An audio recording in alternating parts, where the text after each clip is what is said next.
Mummy, ये suit ना मेरी मौसी की लड़की के लिए दे दो आप। वो क्या है ना, मौसी बराबर मुझे बराबर से विदा देती हैं।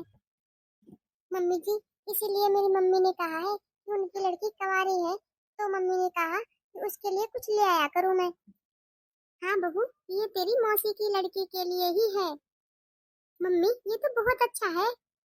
हाँ बेटा, अच्छा है इसीलिए तो लिया है। मेरा मानना क्या है बहू ना, किसी को थोड़ा दो लेकिन अच्छा दो। वैसे सपना, तू कैसी लाएगी मम्मी जी के लिए साड़ी इस बार? क्योंकि माँ जी ने तो तेरे भाई बहन, मौसी की लड़की, सबके लिए तो कपड़े भेजे हैं यहाँ से। वैसे माँ जी, जब सपना आती है तो आप पूरे मोहल्ले में न्योता देते हो कि सपना आई है और क्या क्या लाई है, सब कुछ बताती हो सबको। लेकिन जब सपना जाती है तब तो आप किसी को कुछ नहीं बताती हो। दीदी, शायद आप भूल रहे हो कि देवर जी नौकरी करते हैं, इसलिए शायद माँ जी की मजबूरी है सपना को ये सब इतना देने की। तुम लोगों की ये गलत फहमी है कि मेरा छोटा बेटा नौकरी करता है तभी मैं छोटी बहू को ये सब दे रही हूँ। ये जो कुछ भी मैं दे रही हूँ ना, ये सब मैं अपने पास से मंगवा कर दे रही हूँ। वैसे जिठानी जी, आप तो लोग अपने मायके जाते ही नहीं हो। छोटी बहू, जा तू अपनी तैयारी कर ले, तेरा भाई आता होगा लेने। ठीक है मम्मी जी। क्या मिल गया बहू तुझे? उल्टा जवाब सुनकर? मैंने तुम दोनों से कई बार कहा है कि बड़ी हो तो बड़ी की तरह ही रहा करो। अरे, तुम दोनों तो बहनें हो, वही अलग से आई है। उसे तो वैसे भी हमेशा यही लगा रहता है कि तुम दोनों तो बहनें हो, वो तुमसे अलग है, तुम दोनों तो एक ही हो। और फिर तुम दोनों एक जैसी ही बातें करती हो। मत भूलो कि वो तुम लोगों की देवरानी है। जिस तरह से तुम लोग इस घर की बहुएं हो, उसी तरह वो भी इस घर की बहू ही है। तुम दोनों बहनें हो तो बेटा देवरानी भी बहन ही होती है, तो उसे भी तुम लोग बहन ही समझो। देखो बेटा, इज्जत पाने के लिए इज्जत देनी भी होती है। एक तो तुम्हारे दोनों भाई बेरोजगार, फिर भी दोनों जेठानी मिलकर मेरी बेइज्जती करती हैं। और करेंगी भी क्यों नहीं, आखिर दोनों बहनें हैं। बस मैं ही तो आई हूँ अलग से। देखो सपना, जिस तरह से वो दोनों इस घर की बहुएं हैं, तुम भी इसी घर की बहू हो। अरे तो क्या हुआ, वो बहनें हैं। अगर वो तुम्हारे साथ अच्छा व्यवहार नहीं करती हैं तो कोई जरूरत नहीं है उनके आगे पीछे घूमने की तुम्हें। वैसे सपना, मैं कोशिश करूंगा कि अगर कंपनी मुझे कोई फ्लॉट देता है तो मैं तुम्हें अपने साथ ले जाऊंगा। ऐसा है, आप जल्दी कोशिश कीजिए, क्योंकि मैं ज्यादा नहीं रह सकती इन दोनों के साथ। और हाँ, मेरी बात सुनो, आप ना अपनी सैलरी सारी मम्मी जी के हाथ में मत दिया करो। बस उन्हें खर्चा पानी के लिए दिया करो, बस उनको बस उनके खर्चे पानी के दिया करो, बाकी पूरी सैलरी ना दिया करो। मेहनत करो आप और मजे ले ये सब। वैसे सपना, तुम कह तो सही रही हो। मम्मी से पूछकर बताना कि मैं उन्हें कितने पैसे दिया करूं। अरे, इस घर में तो आप जितने पैसे दोगे उतने खर्च हो जाएंगे, इतना खर्चा होता है इस घर में। और मम्मी जी से पूछने की कोई जरूरत नहीं है। आपके भाइयों को ना हराम के खाने की आदत हो गई है। अरे, शर्म नहीं आती है इन दोनों को, बड़े बड़े घर में बैठे रहते हैं और छोटा भाई बाहर नौकरी करता है। और हाँ, आपके पास किसी का भी फोन आए पैसों के लिए, साफ मना कर दिया करो। आप ना कुछ भी बहाना बनाओ, भले ही कह दो पैसे खर्च हो गए, कुछ भी बहाना बनाओ, लेकिन अब आप किसी को पैसे नहीं दोगे। आप सोचो, अगर कल को खेती पार्टी प्रॉपर्टी में बंटवारा होने लगे, क्या कोई थोड़ा सा भी ज्यादा देगा हमें? कोई जरा सा भी नहीं देगा। जब हमें जमीन में से ज्यादा हिस्सा नहीं मिल सकता तो हम क्यों अपनी मेहनत की कमाई सबको दें? कल को हमारा भी अपना परिवार होगा। जब जमीन जायदाद का बंटवारा बराबर का होगा ना, तो घर खर्च भी बराबर का ही होगा। तो ठीक है सपना, अब से मैं मेरी आई हुई सैलरी तुम्हारे अकाउंट में डाल दिया करूंगा। क्योंकि ना, अगर मेरे पास किसी का फोन आया ना, भाई का या माँ का, तो मैं हो सकता है मना ना कर पाऊं। और अगर मुझसे कोई पैसे मांगेगा तो मैं बोल दूंगा कि तुम्हारे पास है। फिर तुम अपने हिसाब से देखना कि क्या करना है तुम्हें। कोई भी पैसे मांगने आए तुम साफ मना कर देना। आप चिंता ना करो, बस सैलरी मेरे अकाउंट में डालो, मैं यहाँ पे सब संभाल लूंगी। आप बस ना अपना ध्यान रखना और ड्यूटी पर ध्यान देना। सपना, ये लो 10,000 रुपए। तुम आज अपने मायके जा रही हो ना, तुम्हें जो पसंद आए वो ले लेना। और अगर जरूरत पड़े तो बता देना, मैं तुम्हारे अकाउंट में डाल दूंगा। और ना तुम आने की जल्दबाजी मत करना, मैं अपनी ड्यूटी पर जा रहा हूँ, तुम अपने मैके जाओ। और जब मेरी छुट्टी होगी तब आऊँगा मैं तुम्हें लेने। तब तक तुम आराम से अपने मायके में रहना। जी ठीक है। बहुत बातें आ रही है ना इन दोनों बहनों को। अब बताऊंगी इन दोनों बहनों को। तुम्हें शर्म नहीं आती दूसरों के टुकड़ों पर पलने में? मधु, ये कैसी बातें कर रही हो? वो मेरा भाई है, वो मेरा छोटा भाई है, वो दूसरा कब से हो गया? आप ही बताओ मैं क्या करूं? आपकी समझ में क्यों नहीं आता है? अरे आप समझते क्यों नहीं हो? अरे मैं भी चाहती हूँ किसी दिन आप आए और कहें ले ये मेरी सैलरी है। आप सपना को एक बार देख लो। जब से देवर जी की नौकरी लगी है तब से उसके रहने सहने के ढंग ही बदल गए हैं। क्या तू एक बात बता, तुझे आज तक किसी रहने पहनने खाने की तकलीफ हुई है? फिर इतनी टेंशन क्यों ले रही है? क्या हो गया है, बात तो बता। कमी की बात नहीं है जी। बस मैं इज्जत की जिंदगी जीना चाहती हूँ। मैं भी चाहती हूँ कि मेरे हाथ में कुछ अपने पैसे हों। बस मैं इज्जत की जिंदगी जीना चाहती हूँ। मैं भी चाहती हूँ कि मेरे हाथ में कुछ मेरे अपने पैसे हों जिन्हें मैं अपनी मर्जी से खर्च कर सकूं, अपनी मर्जी का कुछ ले सकूं। मधु देख, तेरी सोच को ही कुछ हो गया है। अरे अपनों को ही पराया बोल रही है। तुझे चाहिए कुछ क्या? तुझे पैसे चाहिए क्या? हाँ वो मेरी सहेली की शादी है। मम्मी का फोन आया था तो जाना पड़ेगा। कम से कम 4-5 हजार तो रुपए चाहिए ही है। मेरे पास ना कुछ नए कपड़े नहीं है बस इसलिए। बस इतनी सी बात? बस 4-5 हजार रुपए? तुम ना पूरे 10 हजार लेना। अभी मैं जाके मम्मी से बात करता हूँ। तुम ले लेना पैसे, मैं मम्मी से बात करता हूँ। अरे मम्मी, इधर से कहाँ से आ रही हो? अरे हाँ मैं इधर तेरी ताई के घर गई थी। वो प्रिया आई है ना। क्यों कुछ काम था तुझे? हाँ माँ, वो काम ही था कुछ। काम क्या? मम्मी, सौरभ की तनख्वाह आ गई होगी ना? हाँ तो मम्मी, उससे आप कह देना कि मुझे कुछ 10 हजार रुपए दे दे। वो क्या है ना माँ, मधु को जाना है अपने मायके, उसकी सहेली की शादी है। तो माँ उसे भी चाहिए थे और मैं भी कुछ कपड़े अपने ले आता। देख बेटा मैं सौरभ से कैसे कह दूं पैसे देने के लिए। देख बेटा जो मेरे पास है उसकी बात अलग है। बेटा मैं उसकी तनख्वाह कैसे कह दूं कि वो तुझे दे दे। बेटा तुम लोगों का आपसी मैटर है। अपने आप सुलझा लो तुम लोग। बेटा जो मेरे पास है उसकी बात अलग है। मैं सौरभ से कैसे कह दूं कि अपने पैसे तू इसे दे दे या उसे दे दे। अरे माँ, आप कैसी बातें कर रही हो? हम लोग सब एक ही में तो हैं। अरे माँ, हम लोग अलग अलग थोड़ी ना हैं, घर का ओरा न्यारा थोड़ी ना हो रहा है। हम लोग जब एक में हैं तो एक में ही तो खर्चा चल रहा है, इसीलिए मैं पैसे मांग रहा हूँ। माँ, एक साथ रहते हैं, घर परिवार सब एक ही साथ है, घर द्वार सब कुछ तो एक ही में है। हम लोग कोई अलग थोड़ी ना हो रहे हैं और ना ही हैं। देख बेटा मेरी बात को समझ। जो हमारे पास है ना हम वो तुम तीनों का है हम तीनों में बांट देंगे। लेकिन बेटा देख मैं सौरभ की तनख्वाह के बारे में कुछ नहीं कह सकती। बेटा अभी तुम तीनों में से कोई नहीं कमाता था तो अभी तक तो सारा खर्चा हम ही करते थे। लेकिन बेटा हम अपने बच्चों में ऐसा कुछ भेदभाव नहीं करूंगी जिससे उनमें मनमुटाव हो या उनका दिल फटे। आज तो तुम तीनों भाइयों भाइयों में प्यार है। लेकिन भगवान न करे कल को तुम तीनों के मन में मनमुटाव हो। तो पता है बेटा ये चीजें बहुत बड़ी हो जाती हैं। और वैसे भी बेटा सौरभ तेरा छोटा भाई है। अगर तुझे पैसे चाहिए तो तू खुद उससे बात कर ले। माँ, हम तीनों भाइयों के मन खट्टे हो जाएं, ऐसे तो व्यवहार नहीं दिया आपने मुझे। और रही बात सौरभ के, मैं अभी उसे फोन करूंगा, अभी वो 1 मिनट में पैसे डाल देगा। अरे माँ, वो मेरा छोटा भाई है, अगर उसे पता चलेगा ना कि मुझे पैसों की जरूरत है तो आधी रात में भी पैसे डाल देगा वो। हाँ बेटा ये ठीक रहेगा। तू आपस में खुद ही बात कर ले। मैं मुझे बीच बीच में मत डाल भाई। ठीक है माँ, मैं अभी सौरभ से बात करता हूँ। हेलो। हाँ भाई बोल, सुन रहा हूँ। और सौरभ, सब बढ़िया? तेरा मन लग रहा है भाई वहां पर? भाई मन का क्या लगना था यहाँ। भाई, पैसे तो कमाने ही पड़ेंगे, कमाना जरूरी है। हाँ भाई, ये तो बात है ही। ऐसा किया कर, खाने पीने का अच्छा से ध्यान रखा कर, खुद पे भी थोड़ा ध्यान दे लिया कर। हाँ भाई ठीक है। पर कुछ काम था भाई आपको क्या? हाँ, मैं ये पूछ रहा था, तेरी तनख्वाह आ गई क्या? तनख्वाह भाई, तनख्वाह आ भी गई और गई भी। गई भी मतलब? हाँ हाँ भाई, मैंने वो क्या है ना, सपना के अकाउंट में डाल दी सैलरी अपनी। और जो थोड़े बचे थे, वो रेंट वेंट, खाना पीने का खर्चा, रूम का खर्चा, इसमें हो गए।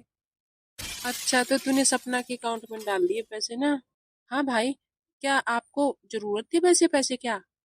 हाँ भाई, जरूरत तो थे। तो कोई नहीं भाई, आप ऐसा है, आप सपना से कह देना, वो दे देगी पैसे आपको, या भाभी बोल देगी। अच्छा अच्छा, ठीक है। और हाँ, सुन, तू अपना खूब ध्यान रखा कर, खूब खाया पिया कर, और यहाँ की टेंशन बिल्कुल मत लिया कर। यहाँ सब बढ़िया है एकदम। ठीक है भाई, फिर मेरा ड्यूटी का टाइम हो गया, मैं करता हूँ आपसे बात बाद में। हाँ हाँ, ठीक है भाई, तू कर ले अपनी ड्यूटी कर ले पहले। ठीक है, रखता हूँ मैं। क्या कह रहे थे देवर जी? कुछ नहीं, वो ये बता रहा था कि उसने सपना के अकाउंट में डाल दिए हैं पैसे, उसी से ले लेना, दे देगी वो। तू जाके एक बार सपना से बात कर ले, बता दे उसे कि तुझे कितने रुपए चाहिए, वो दे देगी। अरे वो क्या मना करेगी, जा ले ले उससे। क्या कर रही हो सपना? कुछ नहीं दीदी, आप बताओ, आपको कुछ काम था क्या? मैं ये पूछ रही थी सपना कि क्या देवर जी की सैलरी आ गई? हाँ दीदी, सैलरी तो आ गई। क्यों, कुछ काम था क्या? क्यों, क्या हुआ? मुझे ना थोड़े से पैसे चाहिए थे, क्योंकि मेरी सहेली की शादी है, मुझे जाना है, इसलिए मुझे अपने लिए कपड़े लाने हैं। पैसे चाहिए? दीदी, मेरे पास क्या एटीएम मशीन है जहाँ से निकाल कर मैं आपको पैसे दे दूं? अरे सपना, तुम कैसी बातें कर रही हो? एटीएम की बात नहीं है। अरे बात की थी तुम्हारी जेठ जी ने तुम्हारे पति से, इसीलिए उन्होंने बताया कि उन्होंने तुम्हारे अकाउंट में सैलरी डाल दी है, उनसे ले लेना। बस इसीलिए आई थी मैं तुम्हारे पास। दीदी, आपके देवर ने जो पैसे दिए हैं ना, वो मेरे लिए दिए हैं, ना कि ना आप सबके लिए। रसोई खर्च के लिए दे दिए हैं मम्मी को पैसे। अब आपको क्या लगता है हम आपके भी खर्चे उठाएं? अरे तुम तो अंधाधुंध पैसे खर्च किए जाती हो, आपको पता भी है पैसे कैसे कमाए जाते हैं। अरे सपना, तुम कैसी बातें कर रही हो? अब देवर जी कमा रहे हैं तो उन्हीं से तो सब पैसे मांगेंगे। अब मम्मी जी के पास तो अब पैसे है नहीं, और हम लोग एक ही परिवार तो हैं, अलग तो है नहीं। ऐसा है दीदी, अब जेठ जी से कहो कि कोई काम धंधा करे, ऐसे काम नहीं चलेगा। अरे शर्म आनी चाहिए, घर में दो दो बड़े भाई पड़े हैं और घर का छोटा बेटा बाहर रहकर नौकरी कर रहा है। अरे मन तो इनका भी होता होगा ना कि घर परिवार में रहे, जैसे कि दोनों जेठ पड़े रहते हैं घर में। सपना, तुम कैसी बातें कर रही हो? तो पता भी है क्या बोल रही हो तुम? दीदी, इस घर में चाय भी बनती है ना, तो मेरे पति के खून पसीने की कमाई से ही बनती है। मुझे भी बुरा लगता है कि मेरा पति घर से बाहर रहकर कमा रहा है और यहाँ पढ़ के सब खा रहे हैं। शर्म आनी चाहिए, रसोई में खर्च आ गया है। बड़े भाई होकर भी छोटा भाई घर के खर्च चला रहा है। याद रखना सपना, सब दिन एक जैसे नहीं होते हैं। लो, अब इन्हें देख लो, अगर सपना हाथ में पैसे रख दे तो सपना अच्छी, अगर पैसे ना दे तो सपना बुरी है। शर्म नहीं आती हराम का खाने में? सबको फ्री का चाहिए बस। मधु, ये सपना इतनी तेज तेज क्यों बोल रही थी? कोई बात हुई है क्या? कुछ नहीं दीदी, वो मम्मी का फोन आया था ना, याद है आपको? वो एकता के गांव में शादी है, तो मम्मी ने कहा था। हाँ हाँ, तो तू जाएगी ना, तेरी तो पक्की सहेली है वो। अब दीदी, शादी में क्या ऐसे ही जाया जाता है? ये तो इनके पास तो पैसे है नहीं, कमाते कुछ है नहीं। मम्मी जी से पैसे मांगे तो उन्होंने कह दिया सारे पैसे खत्म हो गए, और इन्होंने देवर जी से जब बात करी तो उसने कह दिया कि उन्होंने सैलरी अपनी सपना के अकाउंट में डाल दी। तो इन्हें तो शर्म आ रही थी सपना से मांगने में, तो इन्होंने कहा कि तुम सपना से कह दो जाके, वो दे देगी तुम्हें। सबको फ्री की आदत पड़ गई है खाने की, सबके सब हराम का खाते हैं, एक कमाता है सारा घर खाता है। मधु, तुम्हें पता है पापा क्या कहते थे? पापा कहते थे कि रुपया किसी का सगा नहीं होता, पैसे आते ही सबके सब आंख दिखाना शुरू कर देते हैं। दीदी, अभी सपना को आए हुए पूरे 6 महीने भी नहीं हुए, और सपना अभी से हम लोगों को सुनाने लगी इतना। और हम लोगों ने तो देवर जी का कितना किया, माँ जी ने हमेशा यही सिखाया है कि तीनों भाई एक ही हैं, सब कुछ एक जगह है, सब कुछ साझे में है। अगर घर में 1 रुपया खर्च होगा वो भी साझे का ही होगा। जब देवर जी की नौकरी लगी थी तो सब कितना खुश थे, सबने यही सोचा था कि चलो एक तो हुआ घर में कमाने वाला। लेकिन आज आज जो हुआ ना वो अच्छा ही हुआ। क्या अच्छा हुआ दीदी? आज हमें पैसों की जरूरत है, तो जब देवर जी कमा रहे हैं उन्हीं से तो मांगेंगे ना। अब हमारे वाले तो कुछ करते नहीं है, मम्मी जी पापा जी के पास कुछ होता नहीं है।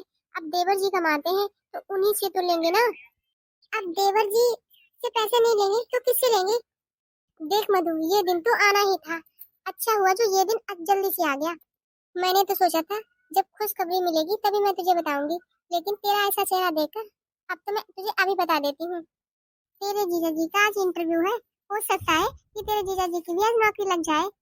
बस तू भगवान से प्रार्थना कर कि तेरे जीजा जी की नौकरी लग जाए आज। बस फिर तुझे किसी के आगे हाथ फैलाने की जरूरत नहीं होगी, ना देवरानी के आगे और ना ही सास के आगे। बस तू शादी में जाने की तैयारी कर। बता तुझे कितने पैसे चाहिए? मैं कहूंगी तुम्हारे जीजा जी से, वो कहीं से भी ला कर देंगे, लेकिन तुझे पैसे देंगे लाके। देख मधु, तू उदास मत हुआ कर। मैं तेरी बड़ी बहन हूँ और मेरे होते हुए तुझे चिंता करने की कोई जरूरत नहीं है। लो माँ, मेरी पहली सैलरी। जीजा जी, लेकिन तुम मिठाई नहीं लाए? हाँ बेटा, मधु सही कह रही है, एक मिठाई ले आते तो प्रसाद भी सबको दे देते और घर में भी सब खा लेते। हाँ माँ, अभी मुझे बाहर कुछ काम है, तब जाऊंगा ले आऊंगा। ठीक है बेटा। और बेटा, तू ये अपनी पहली कमाई लक्ष्मी बहू के हाथ में रख दे। बहू, तू रख ले अपनी पति की पहली कमाई अपने पास। अरे माँ जी, आप ही रख लो, मैं क्या करूंगी अपने पास रखकर। अरे बहू, तूने रखे या मैंने रखे, बात तो एक ही है ना। देख बेटा, सौरभ ने तो शादी के बाद अपनी तनख्वाह अपनी पत्नी के हाथ में रखनी शुरू कर दी। इसीलिए मैं कहती हूँ तुम भी अपनी तनख्वाह अपनी पत्नी के हाथ में ही देना। रही घर खर्च की बात तो वो सब तुम दोनों बराबर बराबर दे देना। बाकी तुम लोगों की मर्जी, संभालो तो संभाल के रखो, जोड़ना है तो जोड़ो, खर्च करना है तो खर्च करो। देखो बेटा, मुझे तो किसी चीज अलग से अपने लिए तो जरूरत है नहीं। बाकी तुम लोगों की जैसी मर्जी वैसा करो तुम लोग। देख बेटा, बेटी तो मेरे है नहीं, खर्च तो तुम लोगों के ही है। मेरे खर्च की रही बात तो वो तो हमारे खेत पात से आ ही जाते हैं हमारे खर्च के लिए। तो मेरा कहना तो यही है बस कि तुम तो अपने पैसे जोड़ो। ठीक है माँ फिर। दीदी, फिर मैं आज ही सामान की लिस्ट अपनी बना देती हूँ। मेरा सारा सामान मंगवा देना फिर आप। बस अब मेरे बीच वाले बेटे की भी नौकरी लग जाए तो मेरे बेटे बहू दोनों बराबर हो जाएंगे। हे भगवान, अब जल्दी सुन ले तू, उसकी भी कहीं नौकरी लगवा दे। भाई, आज मेरी भी एक कंपनी में बात हुई है, तो आप मुझे एक बार 20,000 रुपये दे दो, वो मुझे भरने पड़ेंगे। एक बार भरने ही होंगे भैया मुझे, तो मैं भी सेटल हो जाऊं, उसके बाद मिलने लगेंगे। कौन सी कंपनी है ये तो बता। भैया, बाइक लगाने में। बाइक? अच्छा, तू अब बाइक चलाएगा फिर? कितनी पढ़ाई लिखाई तूने की है बाइक चलाने के लिए की है? देख तू, मैंने तो तेरे बराबर पढ़ाई भी नहीं की और मेरी अच्छी नौकरी लग गई। कोशिश करने से सब आसान हो जाता है।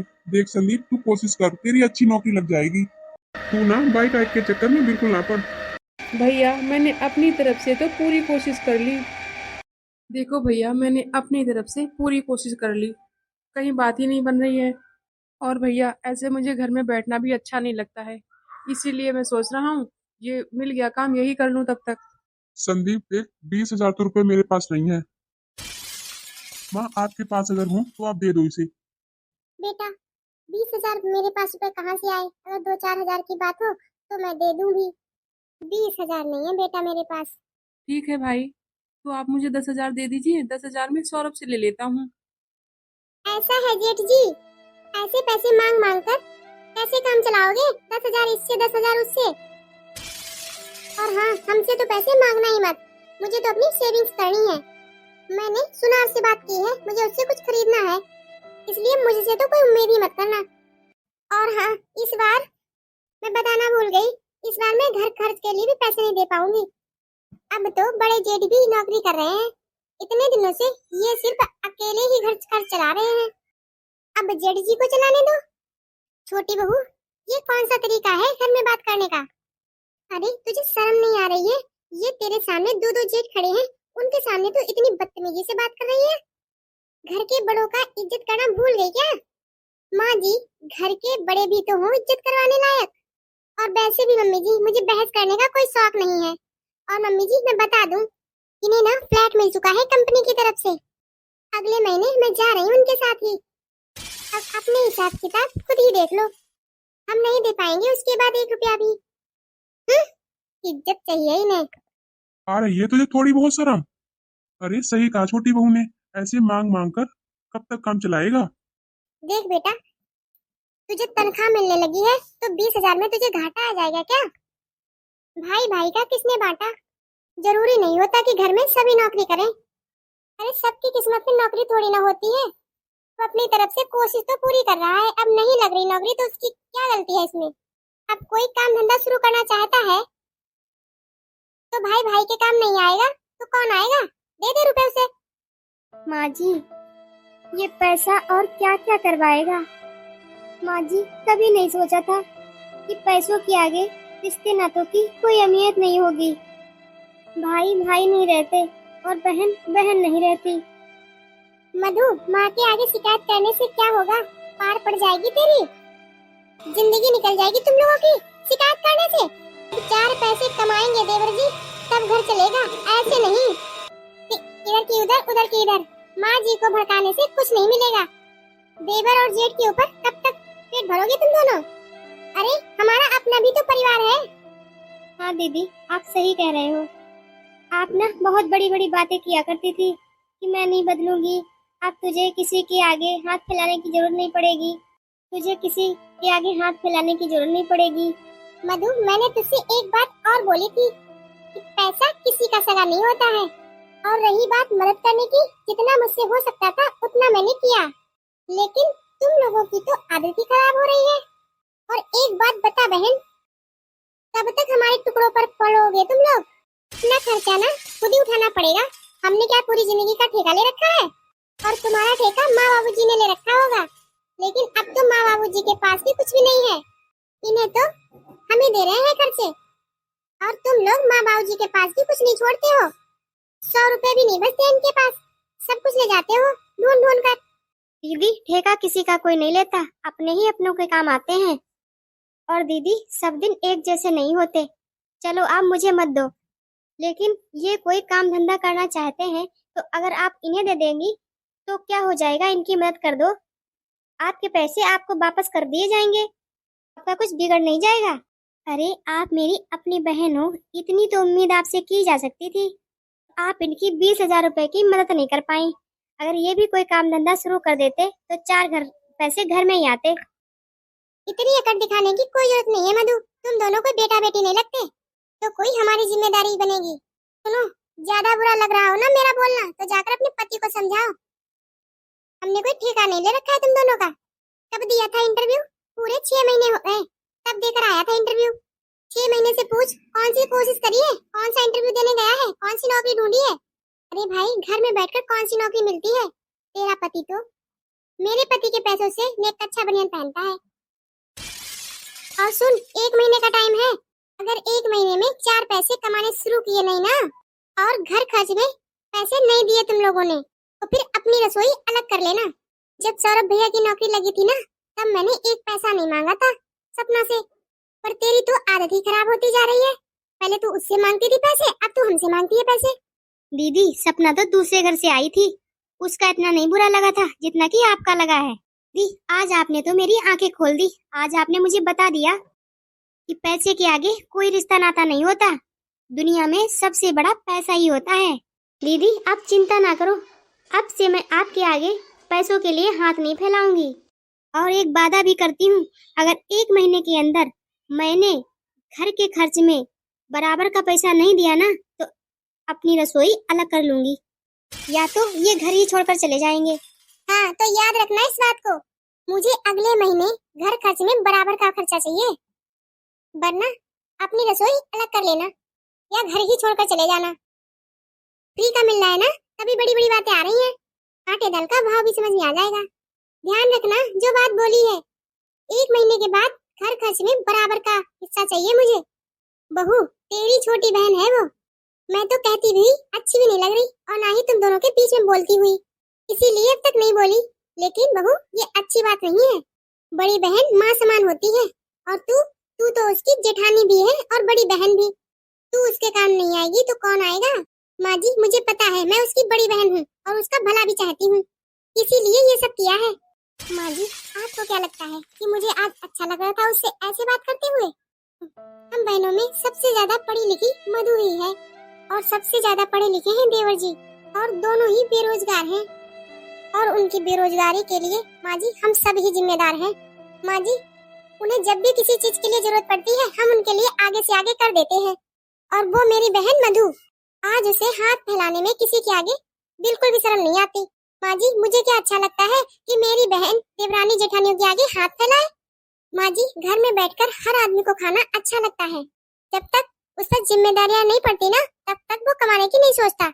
जब कभी भी देवर जी को जरूरत पड़ती है वो मधु से कहते हैं, मधु आ जाती है पैसे मांगने और हम मधु की मदद कर देते हैं, तो देवर जी पर तो जिम्मेदारियां पड़ती ही नहीं ना। बस माँ जी मैंने इसीलिए मधु के साथ बुरा व्यवहार किया है, आज उसे बुरा लगा है। अब मधु ही देवर जी को उसकी जिम्मेदारियों का एहसास दिलाएगी, शायद तभी वो घर से निकलेंगे और कोशिश करना शुरू करेंगे। माँ जी मैंने जो भी किया है ना मधु की और देवर जी की भलाई के लिए ही किया है। हेलो गाइस, तो आज की स्टोरी आपको कैसी लगी मेरी? तो प्लीज मुझे कमेंट करके जरूर बताएं, जिससे कि मेरी कमियां दूर हो सकें। और हाँ, वीडियो को लाइक, चैनल को सब्सक्राइब जरूर करें। तब तक के लिए राधे राधे, बाय बाय।